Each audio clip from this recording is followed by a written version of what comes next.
அன்பு சகோதர சகோதரிகளை, ஆண்டவராகிய இயேசு கிறிஸ்துவின் நாமத்தில் என் அன்பின் வாழ்த்துக்கள். இந்த நல்ல நாளில் மறுபடியும் இந்த புதிய வருஷத்தின் 2வது நாளில் உங்களை சந்திக்க தேவன் கொடுத்த கிருபைக்காய் நான் கர்த்தரை ஸ்தோத்திரிக்கிறேன்.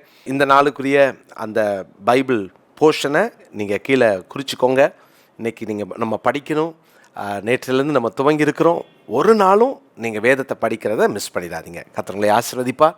இந்த இன்றைய முத்தில் மறுபடியுமாக யோர்தான் பின்னிட்டு திரும்பினது என்ற தலைப்பில் உங்களோடு கூட நான் கர்த்தருடைய வார்த்தையை சொல்ல விரும்புகிறேன். 114 சங்கீதம் 3 வசனம், கடல் கண்டு விலகி ஓடிற்று, யோர்தான் பின்னிட்டு திரும்பினது, யோர்தான் பின்னிட்டு திரும்பினது.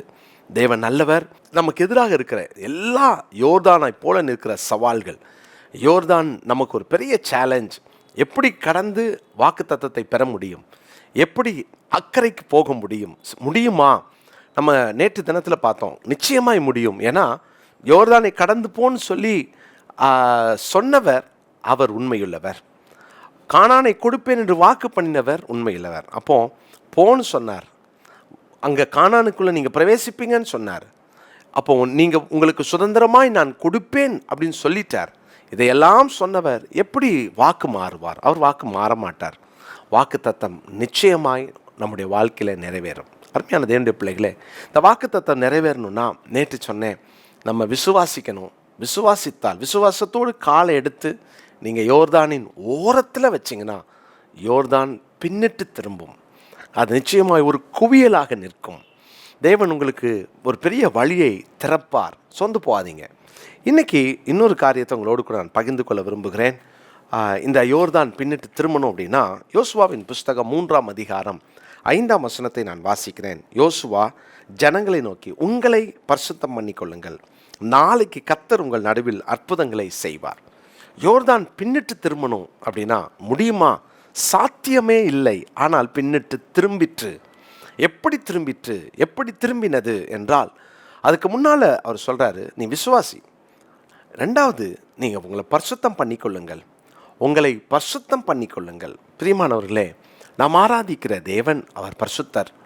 அவரிடத்தில் எந்த பாவமும் கிடையாது. என்னிடத்தில் பாவம் உண்டு என்று உங்களிலே யார் சொல்லக்கூடும் என்று கேட்டார் இல்லையா? அப்படிப்பட்ட ஒரு பரிசுத்தரை ஆராதிக்கிறோம், பரிசுத்தமான தேவனை ஆராதிக்கிறோம்.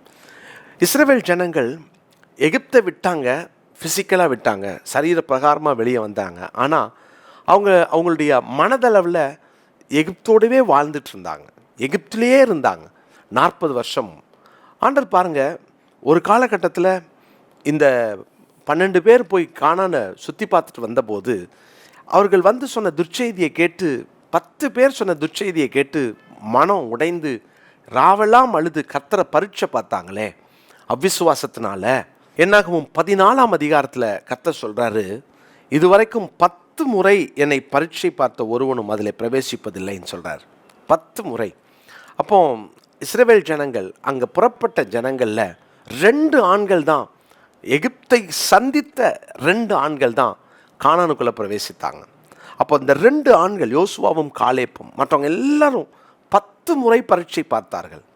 அவர்களுடைய பரீட்சை பார்த்தார்கள் அப்படின்னு சொல்லும்போதே, பரீட்சை பார்ப்பதும் பரிசுத்தத்தை இழப்பதற்கு சமம்.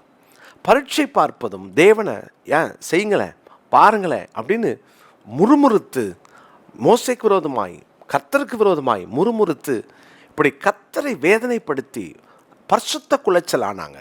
விக்கிரக ஆராதனை செய்தாங்க, வேசித்தனம் செய்தார்கள். இவ்வளவெல்லாம் செஞ்சுட்டு இவங்களை கொண்டு போய் யோர்தானை கடக்க வைக்க முடியுமா அப்படின்னா முடியாது. யோர்தானை கடக்கணும்னா இவர்கள் பரிசுத்தமாகணும். தேவனே சிலரை அனுப்பிட்டார், வேண்டாம், ஏன்னா இவங்களை வச்சுட்டு கானானுக்குள்ளே போனால் திரும்ப கானானை கரெக்ட் பண்ணிடுவாங்க. அதனால் அங்கே ஃபில்டர் பண்ணுறார். மறுபடியும் யோர்தானை கறக்கிறதுக்கு திரும்ப ஒரு ஃபில்ட்ரேஷன் நடக்குது. ஆனால் ஒரு காரியம், உன்னை பரிசுத்தம் பண்ணால், நீங்கள் உங்களை பரிசுத்தம் பண்ணி கொண்டால் உங்களை நான் அக்கறைக்கு கொண்டு செல்வேன் அப்படின்னு கொண்டு போகிறார். பிரியமானவர்களே, எவ்வளோ ஒரு நல்ல தேவன் பாருங்கள், ஒரு நல்ல வாய்ப்பை தருகிறார். இந்த வருஷம் தேவன் நம்மளை இன்னும் பரிசுத்த பாதையில் நடத்துவாராக. பரிசுத்த அந்த அந்த கூட்டத்திலே நம்மை நிலைநிறுத்துவாராக.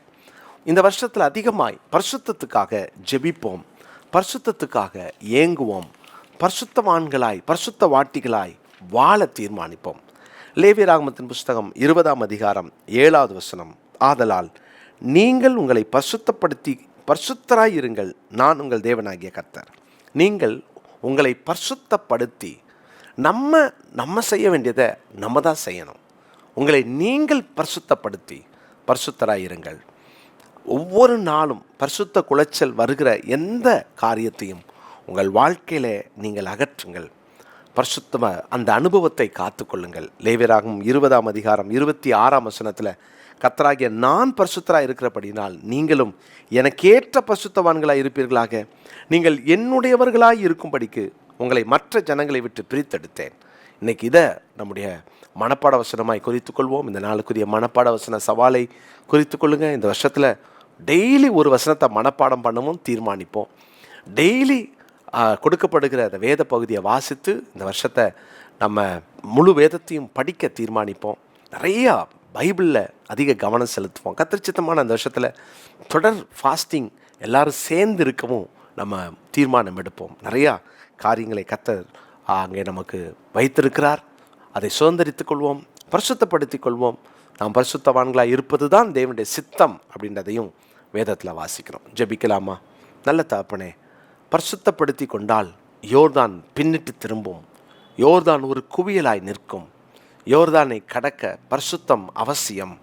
எங்களுக்கு எதிராக வருகிற எல்லா போராட்டங்களையும் சவால்களையும் தாண்டி செல்ல எங்களை பரிசுத்தப்படுத்தும். பரிசுத்தத்தோடு கூட இந்த யோர்தானை கடக்க, யோர்தான் பரிசுத்தவான்கள் கடக்கும் பொழுது குவியலாய்த்தான் நிற்கும் என்பதை நாங்கள் அறிந்து கொண்டோம். எலியா என்ற பரிசுத்தவானும் எலிசா என்ற பரிசுத்தவானும் அந்த யோர்தானை கடக்கும்போது அது இரண்டாய் பிளந்ததே. ஆண்டவரே, பரிசுத்தம் பண்ணி கொண்ட இஸ்ரவேல் ஜனங்கள், பரிசுத்தம் பண்ணி கொண்ட ஆசாரியர்களும், பரிசுத்தம் பண்ணி கொண்ட அந்த யோசுவா எனும் தலைவனும், ஆண்டவரே, அவர்கள் கால் வைத்த உடனே அது ஒரு குவியலாய் நின்றதே. அதுபோல இந்த வருஷத்தில் நாங்கள் பரிசுத்தத்தோடு இந்த யோர்தானை கடந்து ஜெயிக்க கிருபை பாராட்டும். தாழ்த்துக்கிறோம், அர்ப்பணிக்கிறோம். தொடர்ந்து நம்முடைய பிள்ளைகளை வழி நடத்தும். கர்த்தர் பெரிய காரியங்களை செய்யும். இயேசுவின் நாமத்தில் ஜெபிக்கிறோம் நல்ல பிதாவே, ஆமென்.